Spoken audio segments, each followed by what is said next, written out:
अपने इस मुआशरे को ठीक करना है। ये आप पे और मेरे ऊपर बड़ी भारी जिम्मेदारी है। ये शेखुपुरा की रिहायशी खातून है जो अपने बेटों के कातलों की गिरफ्तारी के लिए नवाज शरीफ को दरख्वास्त देना चाहती थी। मसलूम सुबह 10 बजे से इस इंतजार में थी कि कब मियां साहब आएं और वो उन्हें अर्जी दे, मगर मियां साहब की तकरीर खत्म करने की देर थी।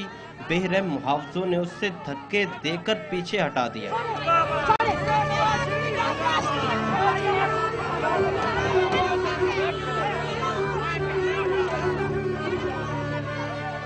तकरीर के दौरान तो मियां साहब आवाम की मुश्किलात का दर्द अपने सीने में महसूस कर रहे थे, लेकिन वाहरी किस्मत, तकरीर खत्म होने के बाद उन्हें इस खातून की कोई परेशानी नजर न आई और फौरन गाड़ी में बैठकर रवाना हो गए। कैमरामैन साकिब मुनीर के साथ आरिफ मलिक, डोर न्यूज़, लाहौर।